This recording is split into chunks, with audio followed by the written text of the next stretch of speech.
Good evening. At this time, I'd like to call the Anacortes City Council meeting for April 26, 2021 to order. Ms. Hunt, would you take the roll, please? And I hope we have a quorum. We do now. Okay, go ahead, Ms. Hunt. Mr. Carter? Here. Mr. Young? Mr. Walters? Here. Ms. Cleveland McGrath? Here. Ms. Moulton? Here. Mr. McDougall? Here. Mr. Miller? Here. Thank you. Mayor Gear. Move that we excuse Mr. Young. Second. All right, I have a motion and a second to excuse Mr. Young. All in favor signify by saying aye. Aye. Aye. Opposed, same sign. Motion carries. At this time, I'm going to go to item 2, which is under announcements and committee reports. And 2A is the COVID-19 update. So my update for for April 26 is as follows. If the recent number of new COVID-19 cases and hospitalizations continue to rise in Skagit County, there is a risk that the next evaluation on May 3rd that we may move back to phase 2.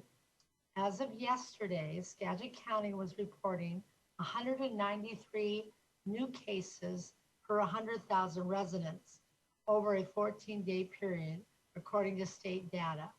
The state metric indicates that we must stay below 200 per 100,000 to stay in the phase we're in now. Item 3 is about 40.7% of Skagit residents have now received at least one dose of COVID-19 vaccines, and 29.8% are now fully vaccinated.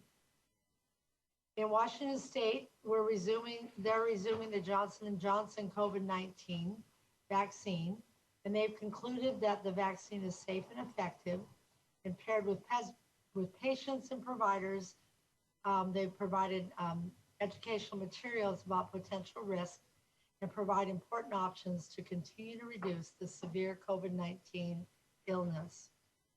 In Skagit County, as of the 25th, which was yesterday, we had a total, for the total calendar year since March of 20, we've had 4,742 cases. We've had 67 fatalities, and 301 people have been hospitalized. In the 98221 area code, cases remain at about 400 to 409 cases for that area code. Island Hospital's numbers. At Island Hospital, they've tested 15,023 residents with a total positive case of 303, and total 55 people have been admitted to the hospital.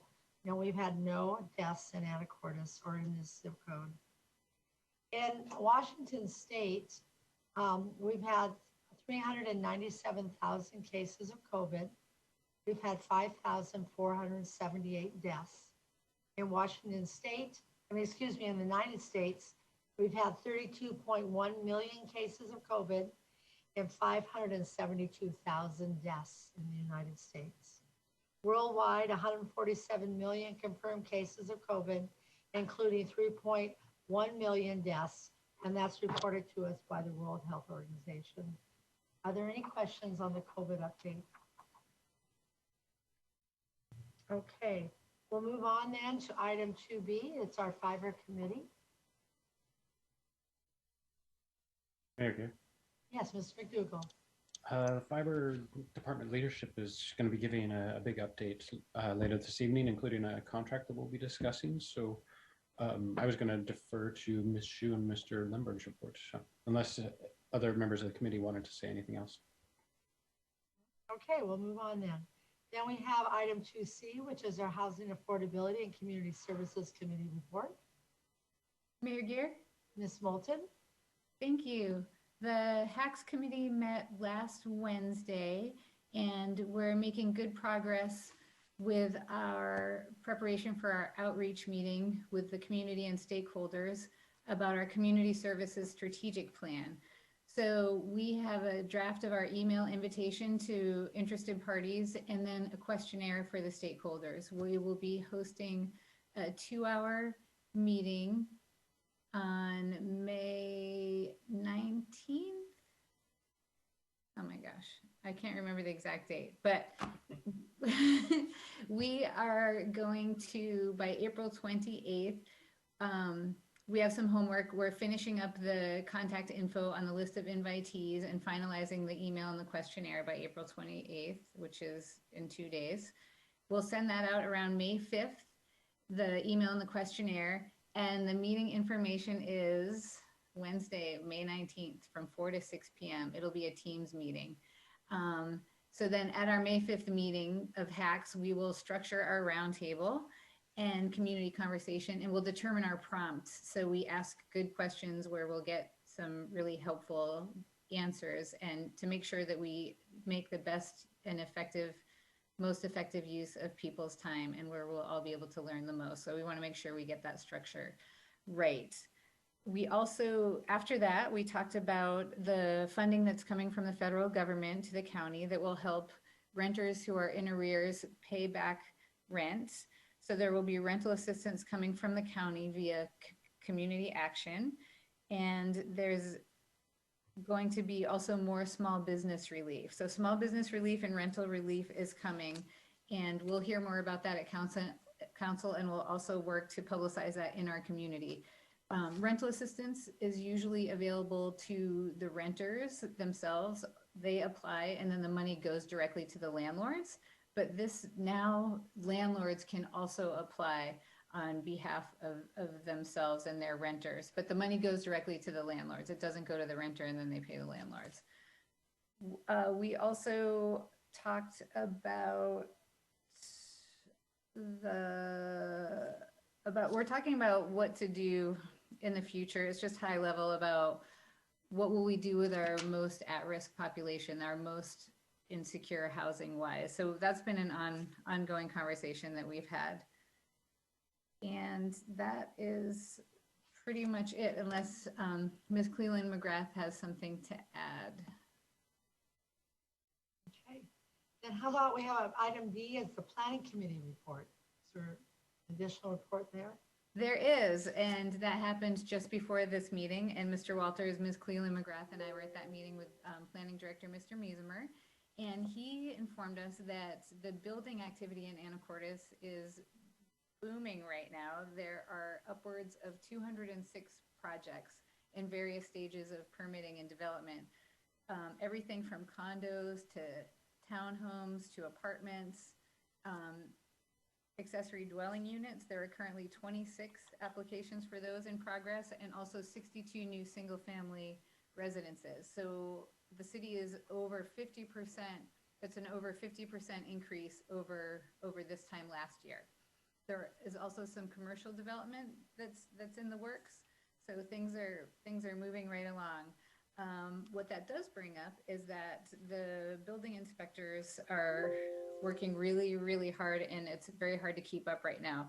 So the planning department will be coming to council soon to ask for a temporary fill-in building inspector position that will be paid for by permit revenue. So we'll be hearing about that soon. We also talked about legislative activity, bills that are passing and going through to be signed by the governor at the state level. One of them is about accessory dwelling units no longer being required. The owner will no longer be required to live on site of their accessory dwelling unit that they are renting out, with the aim to have more housing available for renters. So that would require a little bit of a change to our code. So anyway, the planning department will come to the council with update about that, and also some economic stimulus.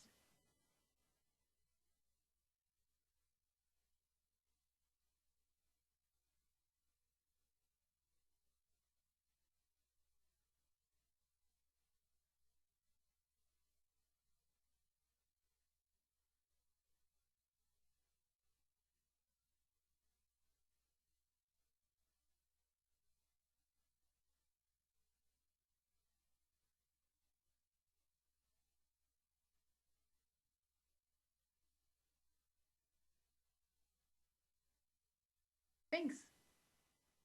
Okay, any additions to that? All right, well, now we'll go on to item 3, which is public comment. But at the moment, we have no public in attendance.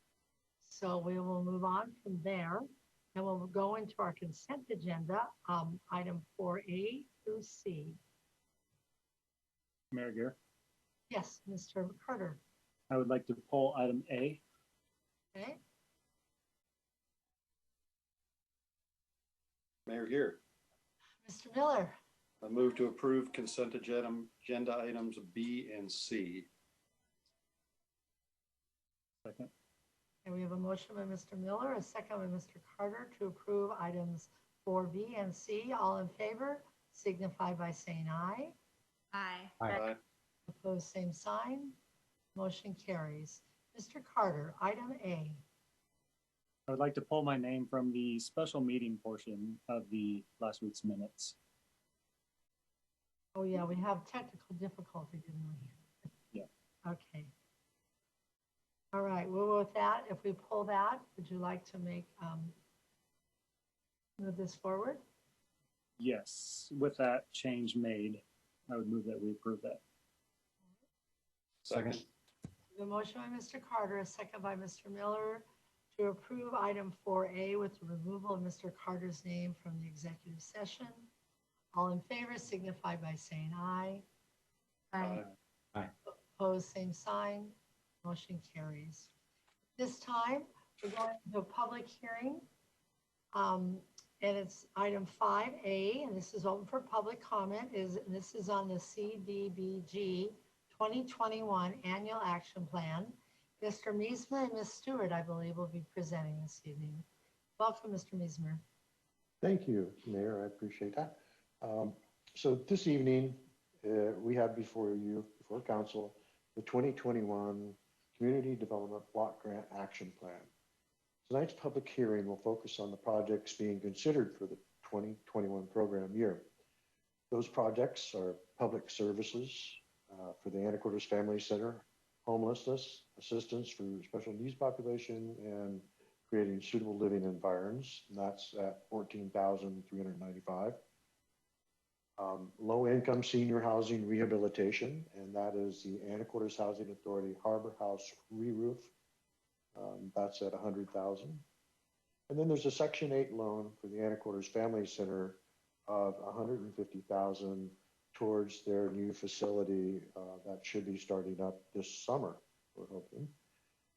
So the public hearing this evening is to take public comment, of course, but the period for public comment began on April 5th, 2021 and ends on May 5th.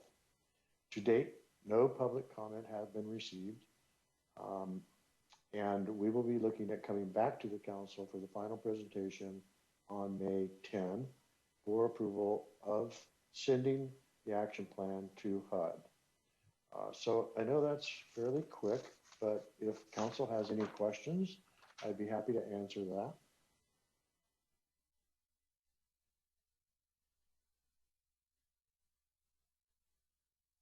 Mayor Gear? Ms. Moulton. Thank you, Mr. Meismer. I would just like to say, and having read through the action plan, that I believe that this funding will definitely help individuals and families from becoming homeless and help support our at-risk population by helping them have healthy living accommodations, maintenance of the roof, the replacement of the Housing Authority roof, and help for the Anacortes Family Center helps individuals, and then it helps all of us as a community as well. So thank you. And thanks to Ms. Stewart for putting this all together. All right, any other comments? All right. Yes, Mr. Walker. Mr. Meismer, can you describe what future CDBG plans will look like, given that we're lending the Family Center money that is going to be paid back with this program? Absolutely. So we'll be looking at a maximum period of 20 years to pay this $150,000 back if it gets approved by HUD, Housing and Urban Development.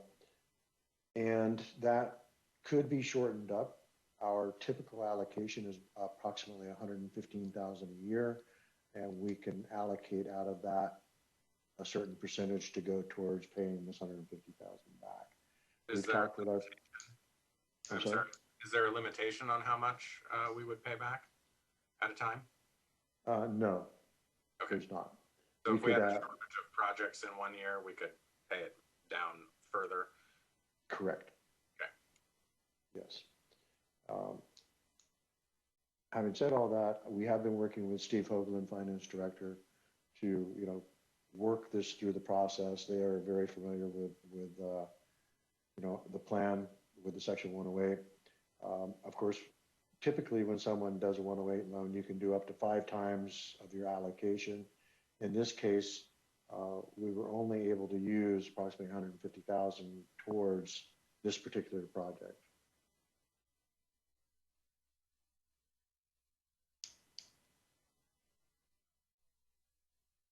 Okay, any other comments this evening? We have no members of the public in attendance this evening. We will be leaving this open until, what is the date again, John?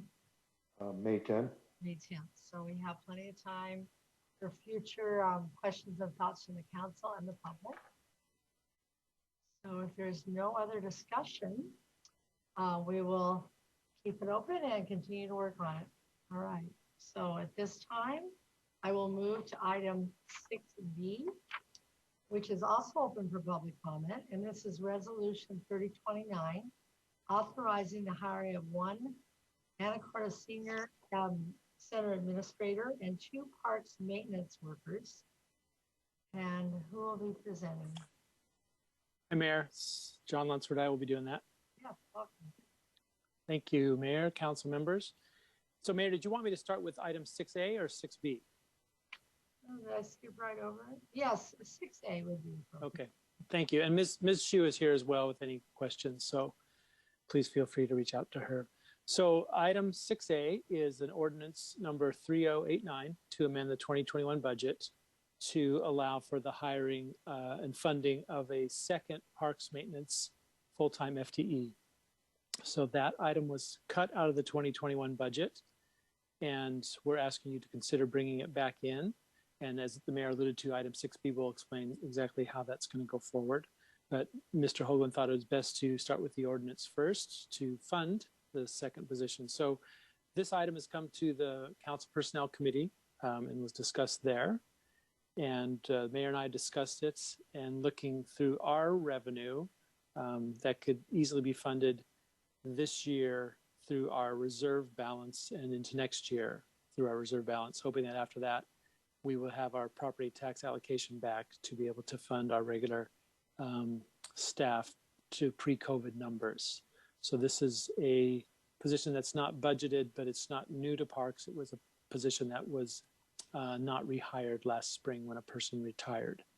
So our desire in doing this is to get into the nuts and bolts of it. Is we are falling behind in our maintenance and our ability to cover the services in the parks. We've noticed approximately a 15+% increase in park usage since COVID started, and we haven't seen that diminish.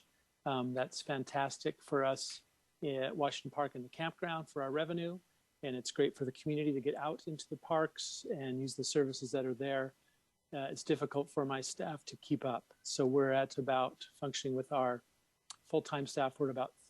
We're missing about 1/3 of our full-time parks maintenance workforce.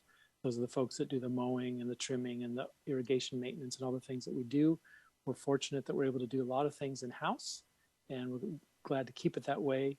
Our problems are just keeping up. So we have seasonal staff that we're currently trying to hire, and that will help too. But this shortfall is the additional full-time staff that's able to kind of work with those seasonal staff and show them how to do the work and to do the extra tasks that are needed when we have to do more major repairs or other instances. With vacation season coming up as well, we know that if we lose just one more full-time staff member to a vacation, or God forbid, a personal matter in the family, then we're at 50% in our maintenance staff. So that is something we've been working in the past 12 plus months, and we are hopeful that we can start to change that so we can catch up to some of the infrastructure changes. I'm sorry, some of the maintenance structures we need to do so we do not fall further behind. That's our main concern in bringing this to you, is to not be penny wise and pound foolish. We want to not fall behind, not lose sight of some of the things we need to keep up with, and then just have to dig ourselves out of the hole in the future. So if you have any questions, I'm happy to try to answer them on this ordinance, or concerns, I'm happy to try to address them. Mayor Gear. Mr. Walters. Mr. Lunsford, you said that this went to the Personnel Committee. Did it also receive a positive recommendation? It did, and some of those members are here, so I think we can ask them if they'd like to chime in on that as well. I just want to say that I think that it's important that we authorize this position and get these people hired and get maintenance going in the parks. It's important to our residents that the parks look as good as they can. We've gotten some substantial savings by holding this position open. And now that we are more certain than we have been before that revenues are going to look good, now's the time to pull the trigger and make this happen. Mayor Gear? Mayor Gear. Ms. Moulton and then Mr. Miller. Thank you. I agree with Mr. Walters. And then I just have a question for Mr. Lunsford. I know that a very large percentage of Anacortes land in city limits is parks. So just for a little context, could you give me an idea? Is it like 48% of our land within the city limits is parks and ACFL, or do you have a rough idea of that you could share? I don't have a good, that's a good question, Ms. Moulton. I wasn't anticipating that one to prepare for it, so I don't have a good answer for you tonight on what that would be. Okay, I just thought of that, but when I look at the map of Anacortes, a very large section of it is parks, and so that's just another way of my saying that we need more staff to take care of it. So I can tell you, right, so I can tell you we have 3,000 acres in the forest lands, then you have at Washington Park another 220, at Cap San is another 60 or so, and you just put them all together and the various services they require, it adds up. So we're grateful that people are passionate. We get a lot of great volunteers. The Rotary Club and other clubs have been fantastic to help us. It's not quite enough to carry the day. Mr. Miller. Well, Mayor, since you recognize me, I will go ahead and chime in with some rough math. 11.7 square miles of Anacortes is about 7,500 acres, I think. So you can, I think you were pretty close, Ms. Moulton, on your 48% number. But yeah, I agree. We've held this staff position open, but I just want to make, it was a representative position and we held it open for almost a year. And, I agree the funding, I think the numbers, the revenue numbers are good enough to bring the staff position back. Thank you. Any other comments by council? Mayor Gear. Miss McDougall. McDougall, sorry. Hi. Yeah, no problem. As a representative of the Personnel Committee, Mr. Lunsford and Ms. Shue presented the case to us at the last meeting, and daring to speak on behalf of the committee, we all were positive about it and totally agreed that we achieved some really good savings by holding the position open for a year. But it absolutely makes sense to get this position filled again right away. So thank you. All right. So anyone want to take an action on this? Mayor Gear. Yes, Ms. Since everyone's chiming in. Yeah, and I think it's really important for us to acknowledge the fact that the parks have been such a sanctuary for everyone in the community. And so thank you to the Parks Department for working doubly hard to kind of keep them going and clean and highly functioning when it's been so important that we have that outdoor space for the last year or so.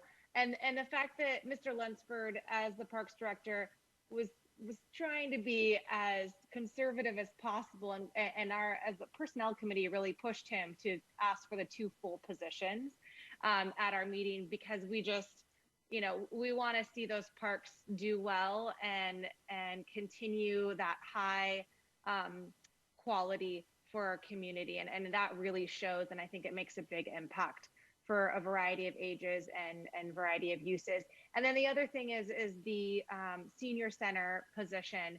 As people are getting more vaccinated, we want to make sure that's up and running as quickly as possible so that we can serve the senior community effectively. And so that's a really important thing when we're talking about getting back in the swing of things. And we want to make sure that that person's in place for when we can reopen. So thank you. So I'd like to make a motion to approve. Oh no, I talked too long and didn't pull it up. It's 6A, ordinance 3089. Ordinance 3089. Yes. Second. Yeah. We have a motion by Ms. Clayton McGrath, a second by Mr. Walters to approve ordinance 3089. Is there any other discussion? Ms. Hunt, would you call for the vote? Mr. Walters, Yes.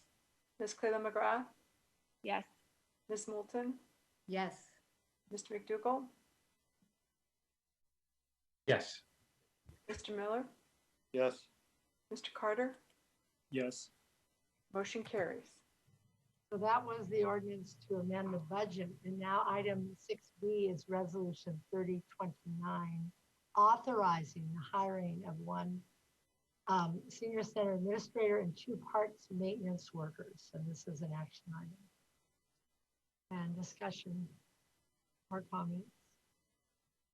And Mayor, I'm here to answer any questions on this one as well. I think to Ms. Cleveland McGrath's point, I just point out that we are excited that our recreation programs are starting up again because we're able to bring families out and get the kids active. And we're starting a soft opening at the senior center, just bringing in some groups that we've worked with to get them in to see how that works. And that's hopefully a precursor of good things to come there. So by doing the recreation programs, we've also lost the services in our maintenance of our recreation coordinator and recreation manager who were doing work with us last year. So that's why we're asking you to come and allow us to hire the senior center administrator to help us with as we move towards opening. Now we see that on the horizon and our 2 parks maintenance workers. So if you have any questions, I'm happy to answer them or do my best to try.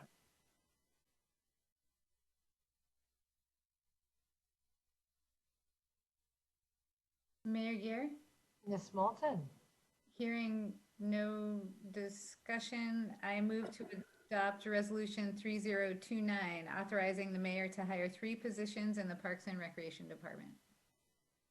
Second. we have a motion by Ms. Moulton, a second by Mr. Walters to approve resolution 3029. Ms. Hunt, would you call for the vote? Mr. Walters, Yes. Ms. Cleveland McGrath, Yes.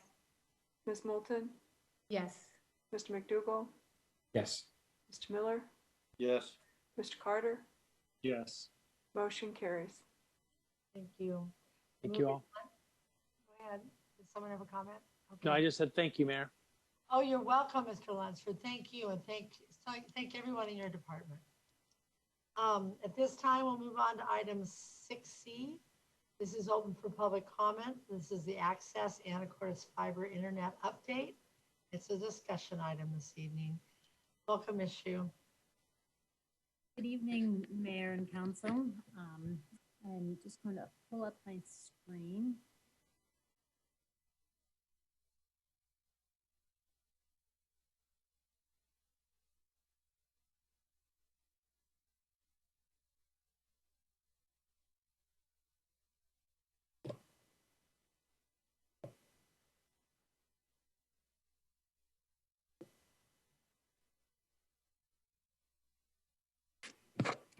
I'm pleased to present the update for Access Anacortes Fiber Internet. And Mr. Lemberg is also here tonight, so feel free to ask questions as we're going, as they come up.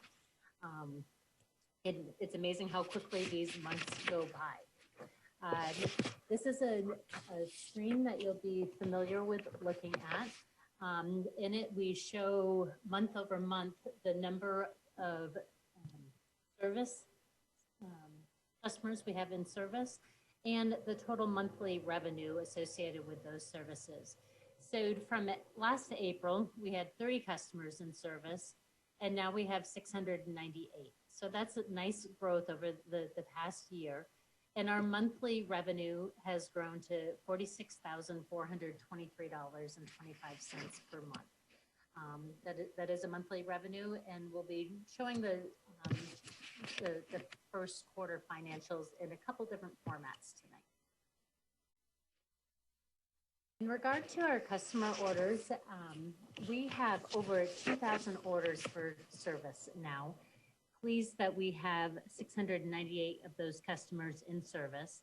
And we have officially marked the reaching over 35% market share in our current service areas. So as we were doing our initial planning for the fiber business, that was an important number for us to reach, and very pleased that we have already reached that in the areas that we're serving. In the West End, we have already gained 20% take rate for the area that we haven't even expanded out to. But we already have 476 orders of people who have signed up for service in the area that the construction will begin this spring. So this is just a breakdown of what our monthly revenue is and what it's made up of in terms of, here we have our residential customers and our business customers. This is the first quarter cash flow. This is a new slide that we're showing tonight. And just thought it would be helpful to look at this month over month. And we will continue in this format, but we are open for any kind of feedback that you may have in terms of how you would like that revenue, or excuse me, how you'd like the items to be shown. So we've first broken it out into looking at the revenue, and it's broken down into internet services, our dark fiber leases, Ethernet services, and then our installation fees. That is the one-time installation fee that we charge. And you can see that this changes month to month. Sometimes we do special projects and there are special installation fees associated with that.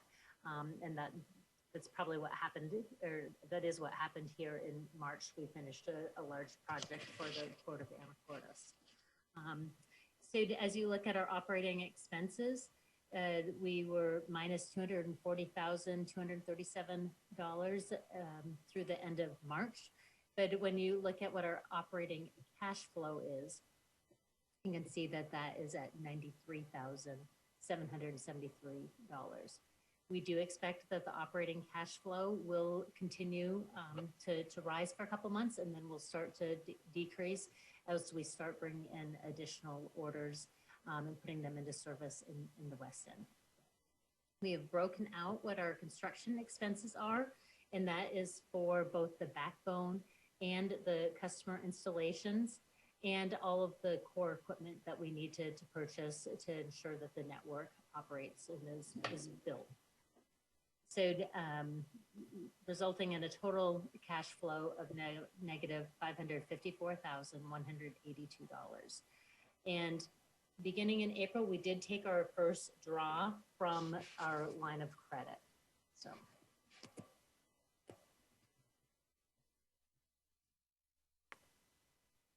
I always like to include this screen because I know that we will have members of the audience that watch this at a later time, just to demonstrate our current service area. And we currently have another 133 customers that we need to put into service in this area.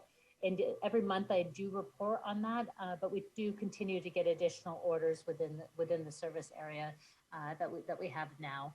And that is keeping our installers very, very busy. We have transitioned from many of the easier aerial installations, even in our current service areas, into underground installations, and they're just a little bit more complicated and take longer to put into place. Many times people are asking, can you tell us a little bit more about what your network expansion is going to look like? And so I wanted to just share this information. In 2021, we'll be working out on the West End. That will be west of Anacortes Mine Road, and we'll be passing 2,375 premises. So that design work is done.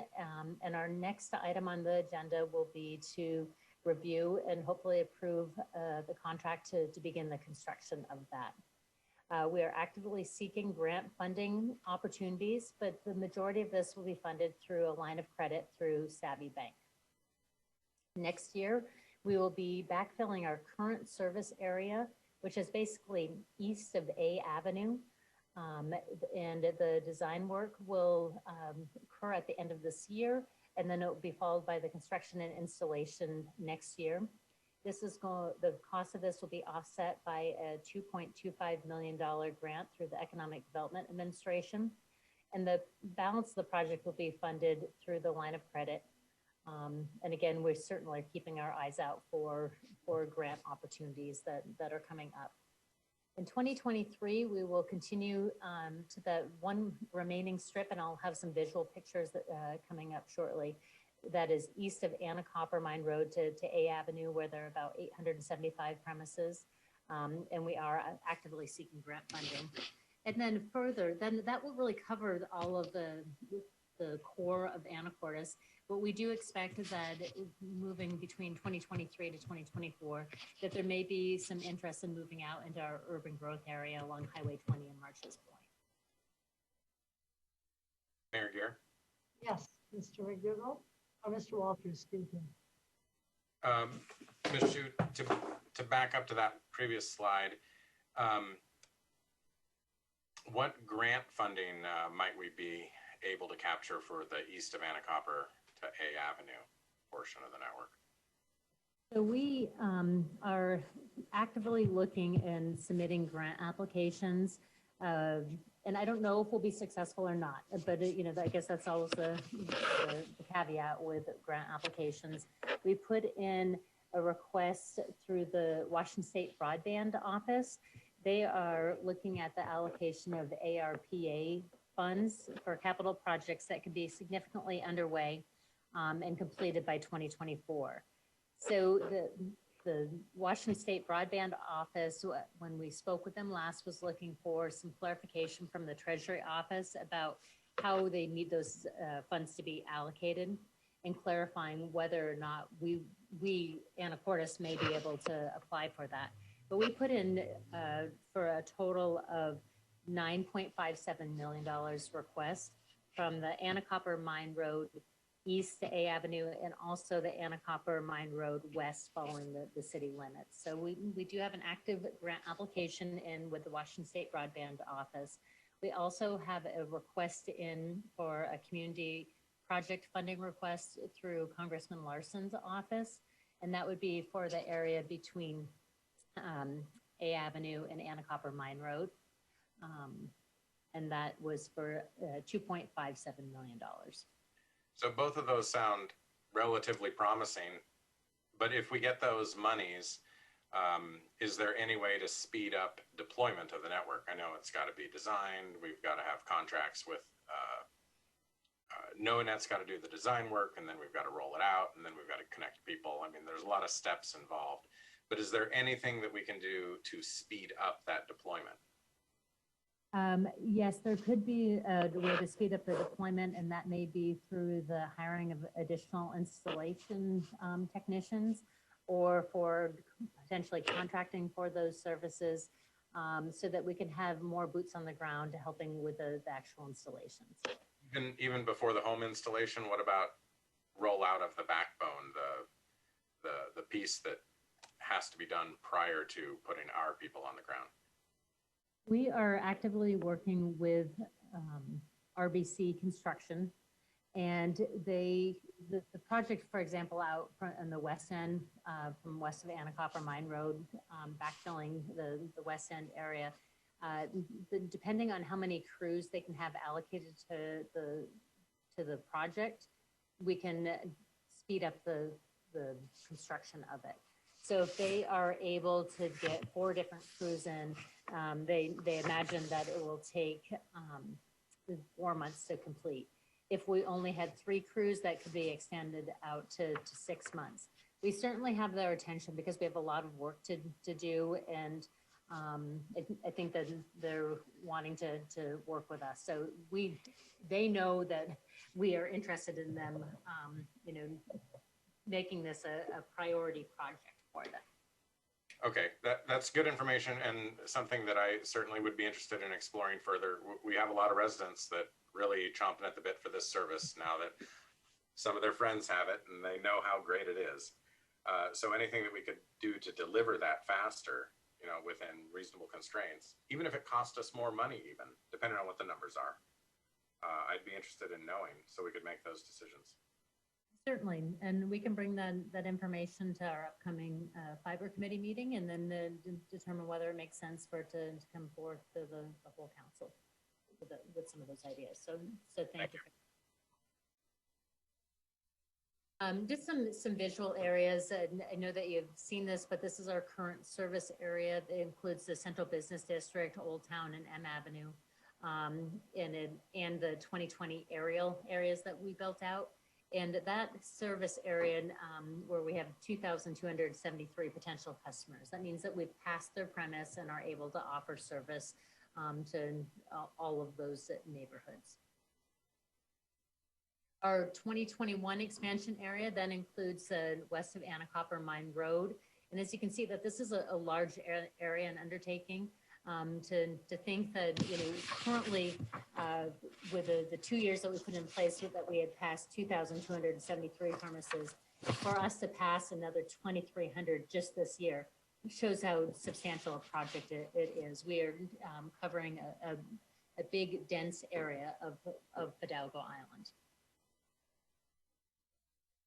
In 2022, you can see the yellow area that we've added on to this map.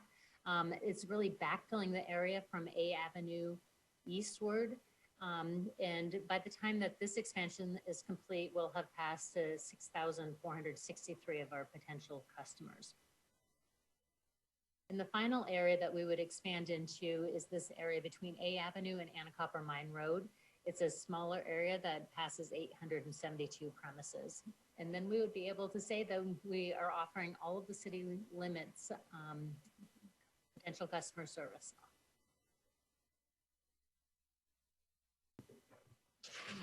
So we're building out the network. We're also working on some special projects. And last month, the last several months, we've been talking about a project where we were extending the GPON network out to a Bartholomew Road property that the Port of Anacortes owns.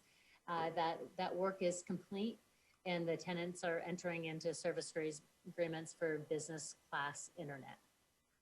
We also will be having the Anacortes Senior Activity Center connected, and fiber will be extended to that city property for inclusion on our enterprise network, but it will remove and replace the wireless connectivity that we have at this point.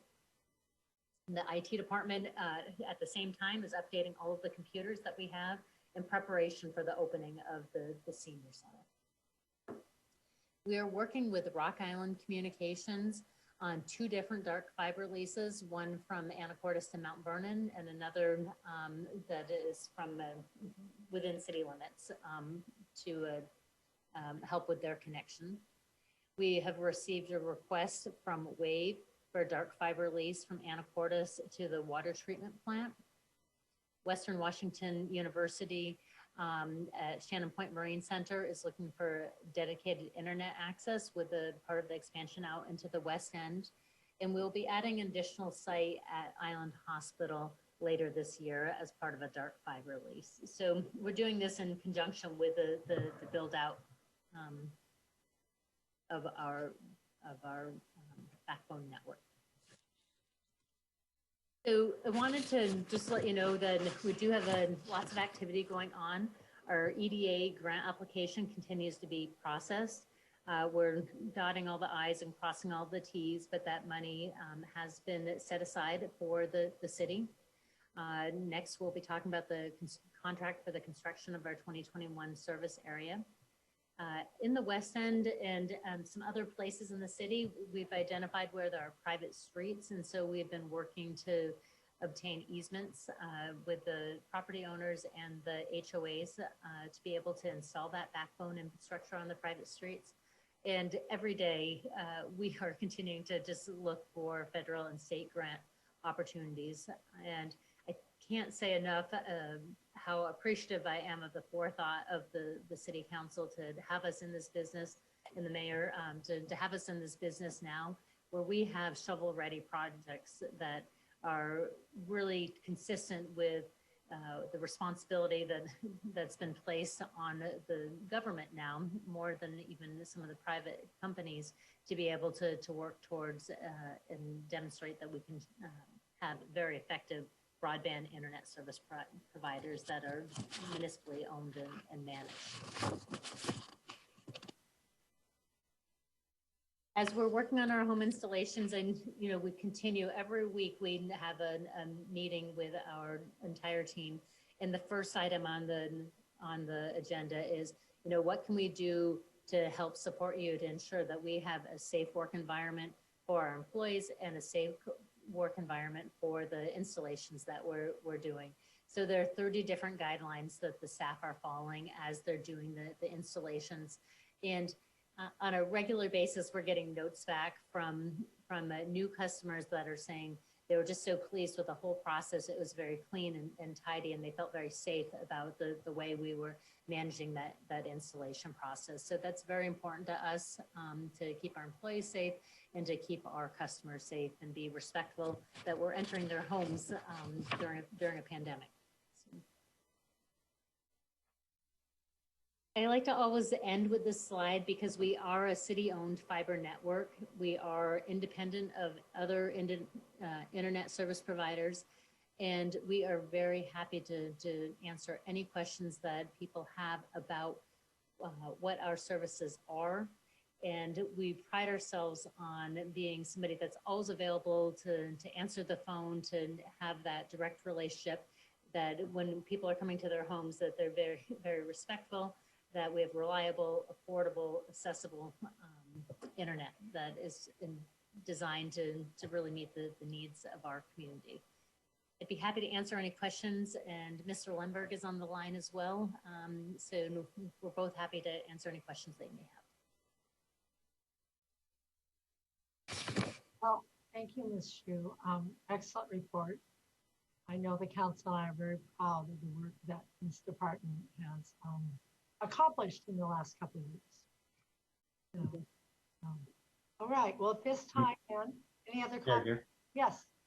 I actually just had a couple comments. I wanted to thank the fiber department for doing an amazing job of creating a culture of customer service for the community and for our customers. Everything I've ever heard, all the feedback has been overwhelmingly positive, and people really like that aspect about it, is just an amazing local friendly customer service. And it's a terrific service as well, just the low cost fiber internet. And also another cool anecdote from the team, there is a lot of broadband and fiber optic construction activity just across the US and in the world right now.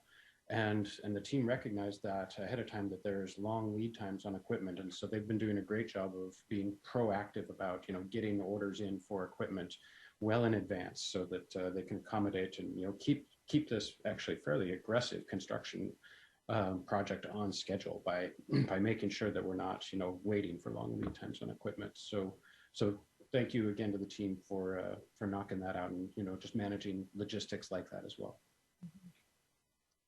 Thank you, Mr. McDougall. Okay, well, at this time, thank you, Ms. Shu. We'll move on to item 6D. This is a contract award for Municipal Broadband Network, the 2021 West Side Backbone Expansion, number 21-094-FBR-001. This is a discussion with possible action.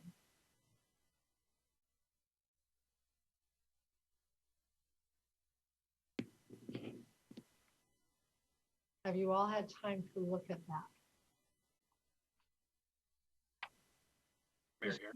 Yes, Mr. McDougall. Mr. Walters.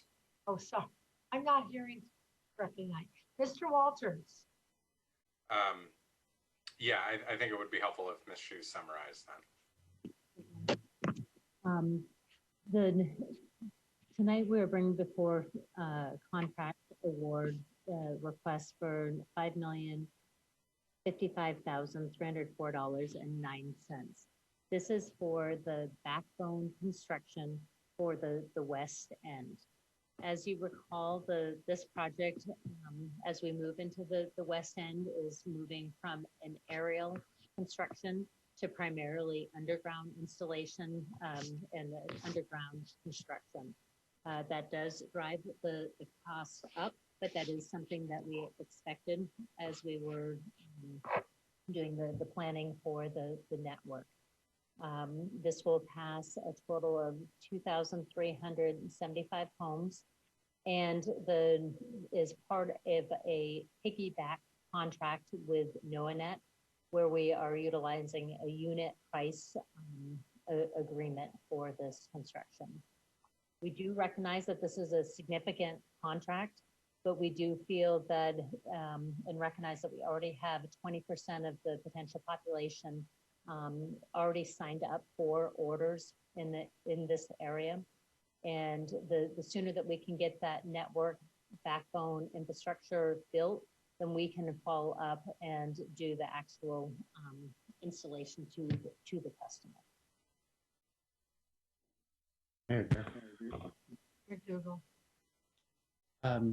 Thank you, Ms. Shu.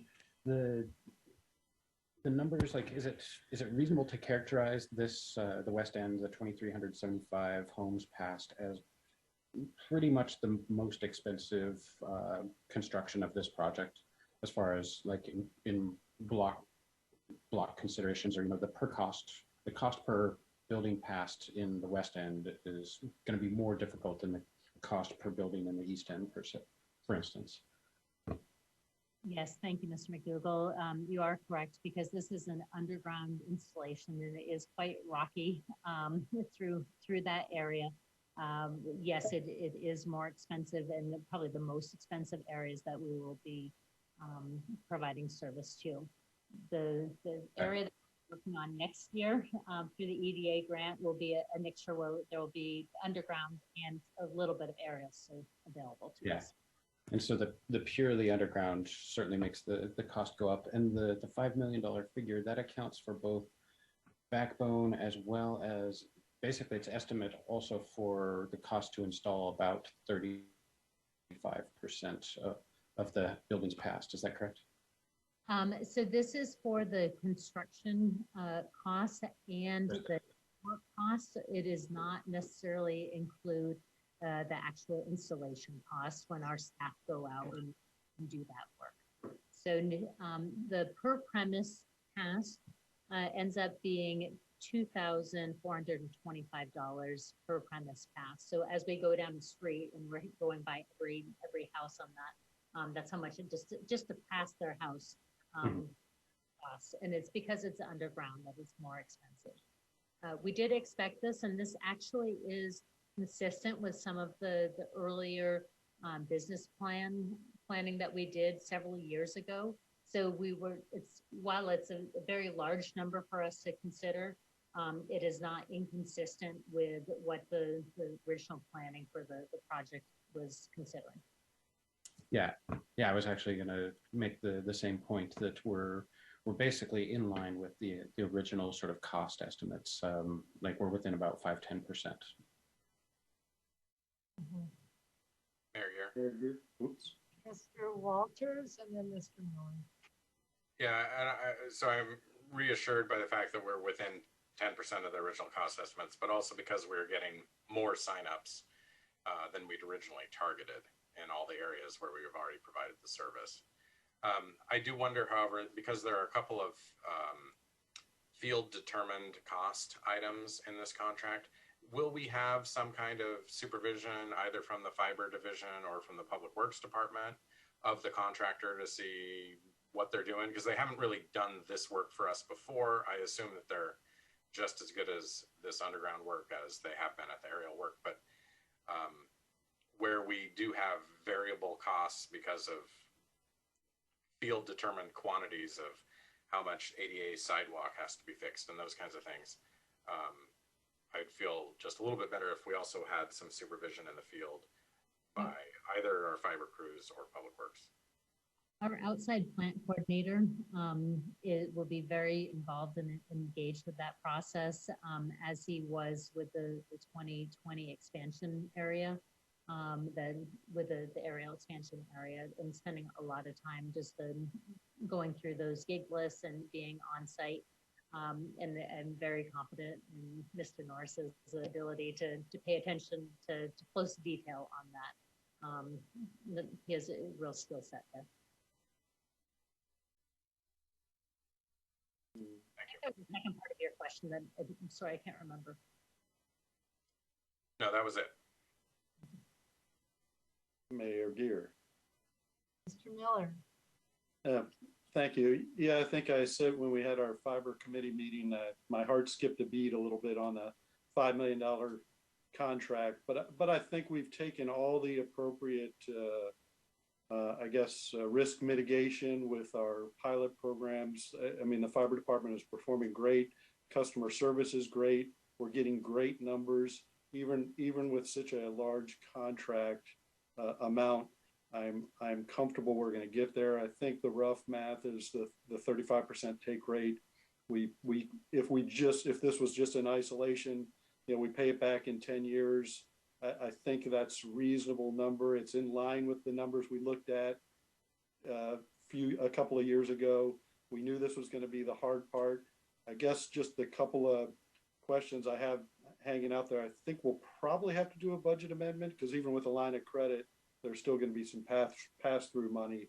And I think we've only authorized a couple of million. So I think that's out there. I know Mr. Hoagland's not here, but I'm sure that can be answered at some point in the future.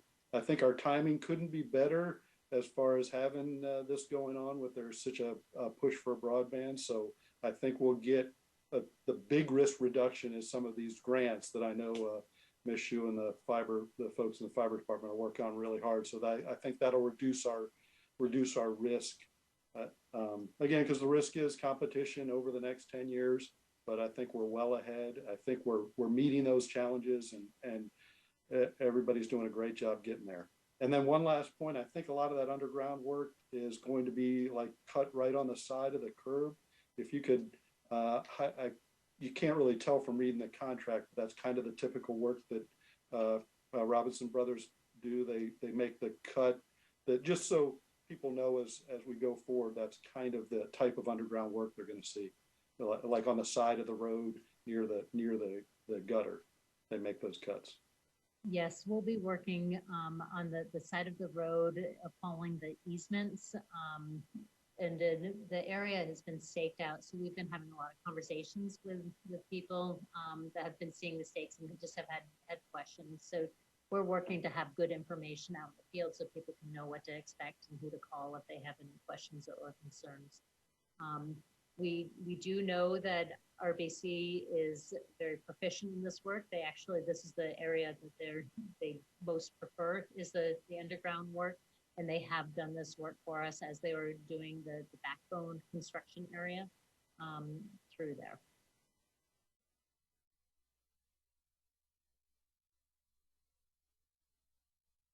Oh, I'm sorry. The other item that you had brought up, Mr. Miller, was that whether or not there might need to be a budget amendment. So Mr. Hoagland and I had been discussing this last week. The city does have some allocation of ARPA funding. And of course, it will be a discussion that will be a part of the whole council will go through.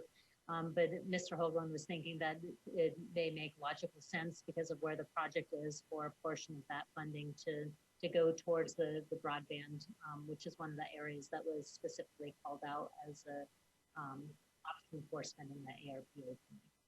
And I don't think the budget amendment would have to happen anytime soon. But I think it might be possible that we would have to do this later on. So I'm not worried about that in relation to the contract itself at this point.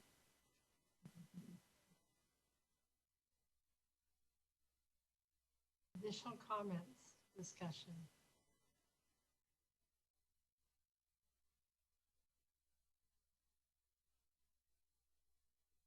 Here. Walters. I move approval of the contract as presented. Second.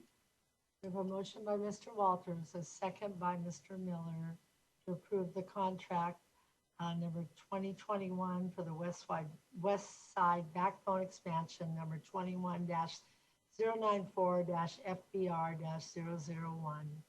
Ms. Hunt, would you call for the vote? Ms. Cleland McGrath, Yes. Ms. Moulton, Yes. Mr. McDougall, Yes.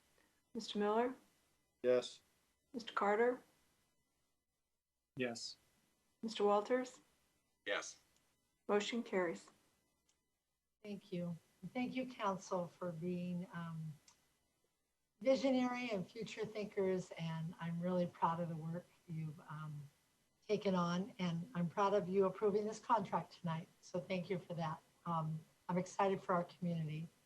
And at this time, I will adjourn the meeting. Thank you all. Have a great evening. Bye.